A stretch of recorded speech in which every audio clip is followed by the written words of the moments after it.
करने वालों से भी बस मैं थोड़ी देर उनके कानों की समाअत, उनके दिलों की तवज्जो, उनकी नजरों की जो है वो पाकीज़गी अपने चेहरे की तरफ चाहता हूं ताकि लोग सुने हम मिलाद क्यों न मनाएं। मेरे आका सल्लल्लाहु अलैहि वसल्लम के दीवानों, मिलाद कहते हैं आकाए करीम सल्लल्लाहु अलैहि वसल्लम की विलादत के जिक्र के करने को। हुजूर तशरीफ लाए तो क्या हुआ, आका की आमद हुई तो क्या हुआ, बस इसी का जिक्र करना ये मिलादुन नबी सल्लल्लाहु अलैहि वसल्लम है। अब उसके लिए कोई एहतमाम करे, कोई इंतजाम करे, कोई जो है वो सजावट करे, तो ये जित कदर एहतमाम बढ़ता जाएगा उसी कदर जो है वो सवाब भी बढ़ता जाएगा, क्योंकि एहतमाम इज्जत और तौकीर के लिए होता है, ताजीम और एहतराम के लिए होता है। अब आए मैं आपको बताऊं हम मिलाद क्यों न मनाएं, इसलिए कि मिलाद का जो तारुफ, उसका परिचय, उसका डेफिनेशन जो मैंने पेश किया वो ये है कि हुजूर की विलादत के वक्त के वाक़यात का जिक्र करना ये मिलादुन नबी सल्लल्लाहु अलैहि वसल्लम है। उसका एहतमाम, जैसे नफ्स शादी किसे कहते हैं, शादी की तारीफ उर्फ में ये है कि किसी लड़का लड़की का इजाब कबूल होता है, निकाह उसी को कहते हैं। दो गवाह हो, एक काजी, तो भी निकाह हो जाएगा, ठीक है। लेकिन कभी हम में से कोई ऐसा नहीं करता कि दो गवाह हो, एक काजी, दूल्हा दुल्हन, बल्कि काजी की भी जितना मेहरबान होता है उससे करोड़ों दर्जा ज्यादा ये तुम पर मेहरबान है। बल्कि बता दूं, जरा दिल के कान अगर मेरी तरफ लगे हैं तो दिल खोलकर बड़ी जिम्मेदारी से ये गुफ्तगू सुन ले। वो माँ से ज्यादा मेहरबान है, वो बाप से ज्यादा मेहरबान है, हत्ता के एक नबी अपनी उम्मत पर जितना मेहरबान होता है वो नबी से ज्यादा तुम पर मेहरबान है। क्योंकि अब आप देख ले जरा, मैं बड़ी जिम्मेदारी से ये बात कहने लगा हूं कि एक नबी अपनी उम्मती पर जितना मेहरबान होता है वो उससे ज्यादा तुम पर मेहरबान है। इसलिए कि जनाबे नूह भी अपनी उम्मत पर मेहरबान थे, जनाबे मूसा भी अपनी उम्मत पर मेहरबान थे, जनाबे ईसा भी अपनी उम्मत पर मेहरबान थे, जनाबे दाऊद भी अपनी कौम पर मेहरबान थे, जनाबे यूसुफ भी अपनी कौम पर मेहरबान थे। ये सब मेहरबान थे, ये एक नबी ही तो थे जो अपनी उम्मत पर मेहरबान थे। लेकिन नबी उम्मत पर जितना मेहरबान होता है ये उससे ज्यादा मेहरबान है। मतलब क्या हुआ, अब जरा आइए तारीख के झरोके में झांके और मेरी कौम के जवानों जरा दिल के कानों से सुन लो कि वो रसूल उम्मत पर कितना मेहरबान है। रऊफुर रहीम कुरान ने कहा है। जनाबे नूह अलैहिस्सलाम अपनी कौम के दरमियान आते हैं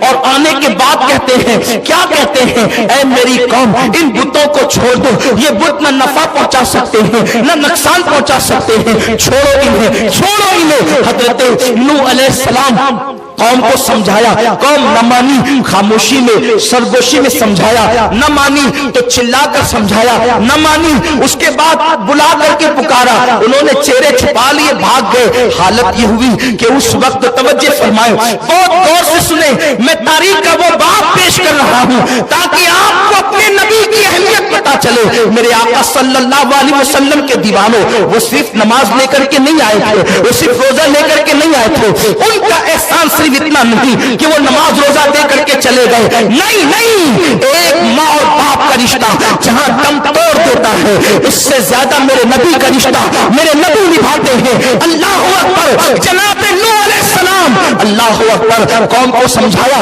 कौम ने न माना, कौम को बुलाया, कौम ने न माना, आंखों के सामने अल्लाहु अकबर।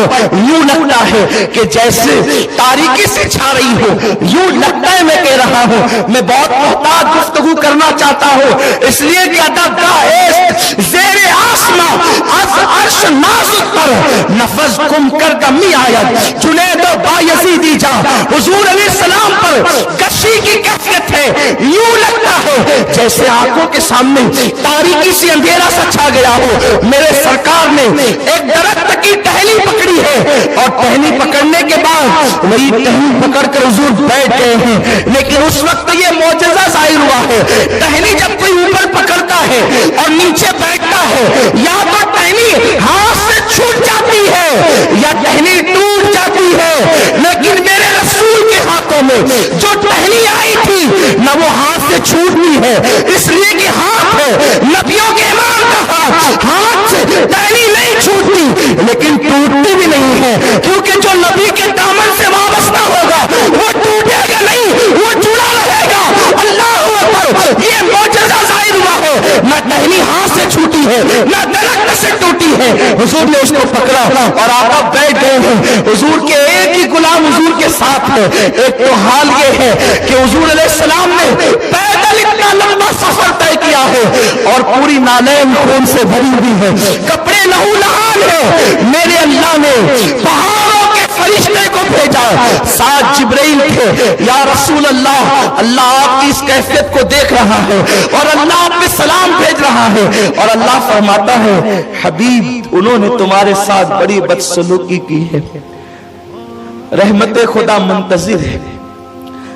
खुदातुल कुबरा में मुहक्किक खातिमुल हुफ़्फ़ाज़ अल्लामा जलालुद्दीन सयूती लिखते हैं। ये सयूती कौन है? ये सयूती कोई मामूली आदमी नहीं है। जो मुअर्रिख होता है अक्सर वो मुहद्दिस नहीं होता, जो मुहद्दिस होते हैं अक्सर वो मुअर्रिख नहीं होता।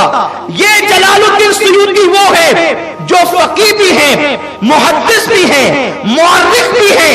इन्हीं लोगों ने इमाम अहले सुन्नत तक ने खातिमुल हुफ़्फ़ाज़ लिखा। जिस सयूती की जलालैन में से, क्यों इसलिए कि दो जलालुद्दीन की किताब को जलालैन कहा जाता है, उनमें से एक तफसीर जो आलिम को आलिम बनाने के लिए जब हम मदरसे में अपने बच्चों को भेजते हैं तो जलालैन पढ़ाई जाती है, उसमें से एक के मुसन्निफ इमाम जलालुद्दीन सयूती है। और ये सयूती वो बुजुर्ग है जिनको पूरी जिंदगी में 72 मरतबा रसूलुल्लाह का दीदार आलमे बेदारी में नसीब हुआ है। ये वो इमाम सयूती है। वो अपनी किताब नेमतुल कुबरा में लिखते हैं कि सैयदना अबू बकर सिद्दीक ने कहा जिसने मीलाद के लिए 1 रुपया खर्च किया, कितना कितना आशिकों की मिलाद वालों की तरह आवाज आए, जिसने, कौन कह रही है? अबू बकर सिद्दीक, जिसने मीलादुन नबी में 1 रुपया खर्च किया अल्लाह जन्नत में उसको मेरे साथ दाखिल फरमाएगा। एक खर्च करने वाले के लिए ये है। और हवाला किताब का नेमतुल कुबरा, मुसन्निफ का नाम इमाम सयूती, और ये सिर्फ सिद्दीक अकबर का कौल आज पढ़ा है। आज तो पहला प्रोग्राम है ना, इंशाअल्लाह आगे के प्रोग्राम आते पढ़ेंगे। दूसरी रिवायत इमाम सयूती जो लिखते हैं, अब वो जरा सुनिए मिलाद से क्या मिलता है। एक शख्स था जिसका नाम अबू आमिर यमनी था। अबू आमिर यमनी, ये यमन में रहता था और ये बुत की पूजा करता था। एक बुत था इसके घर में, ये उस बुत की पूजा करता था, उसी के आगे सर टेकता, उसी को मनाता, उसी को समझाता, उसकी मिन्नतें करता। उसकी एक बेटी थी, बस एक लौती बेटी, आंख से अंधी है, गूंगी है, लंगड़ी है, लूली है। उसका हाल ये है। एक दिन अबू आमिर ने कहा कि ऐ मेरे बुत, मैंने जिंदगी बिता दी तेरी इबादत करते करते, एक काम कर, मेरी बेटी को शिफा दे दे। लेकिन बुत में कहां ताकत, जो पत्थर से बना वो ना शिफा दे सकता है ना बीमारी दे सकता है। उसने कोई जवाब नहीं दिया, वो गिड़गिड़ाता रहा। ये छत पर अपनी बीवी के साथ बैठा और बैठकर कहता है अब हमने इस खुदा को छोड़ देना है, अब हमें हक खुदा की तलाश करना है, माबूद बरहक की तलाश करना है। चलो हम ढूंढेंगे। इनकलाब पैदा होता है, हो न वो फूल तो बुलबुल का तरन्नुम भी न हो, चमने दहर में कलियों का तबस्सुम भी न हो न साकी तो फिर मैं भी न हो, तुम भी न हो। जरा गौर फरमाएं डॉक्टर इकबाल की शायरी की, मोहम्मद से वफा तूने तो हम तेरे हैं, ये जहां चीज है क्या लौहो कलम तेरे हैं। मेरे प्यारे आका सल्लल्लाहु अलैहि वसल्लम के प्यारे दीवानों, तो इकबाल कहते हैं मैंने 1 करोड़ मर्तबा पहले दुरूद पढ़ा है, उसके बाद मैंने अपनी शायरी का आगाज किया है। लोगों दुरूद पढ़ो, इसलिए कि दुरूद की बरकत से जो है वो गुनाह नेकियों में तब्दील हो जाते हैं। आका फरमाते जो दुनिया में मुझ पर जितना दुरूद पड़ेगा वो जन्नत में वो सबसे ज्यादा मुझसे करीब रहेगा। आका फरमाते जो दुरूद पढ़ना भूल गया वो जन्नत का रास्ता भूल गया। खुद भी कसरत से दुरूद पढ़ो, दुरूद और सलाम, अपने बच्चों को भी लेकर के बैठो, दुरूद और सलाम करो। और कई सालों से हम इसीलिए मरकज सुन्नी दावत इस्लामी जामा मस्जिद या रसूल अल्लाह पर 1 रबीउल अव्वल से लेकर 12 रबीउल अव्वल तक 24 घंटा दुरूद और सलाम की महफिल रखते हैं। 24 घंटा जारी रहती है महफिल। आपको जब टाइम मिले आप तशरीफ लाएं ताकि दुरूद और सलाम की महफिल में शिरकत हो। वक्त नहीं मिले तो खुद ही पढ़िए, लूम चला रहे, लूम चलाते चलाते पढ़िए। औरतें खाना पका रही है, खाना पकाते पकाते पढ़े, जो जिस काम में है उस काम में पढ़े। और दुरूद के लिए सहूलत तो ये है, बावुजू पढ़ो तो बड़ी फजीलत है।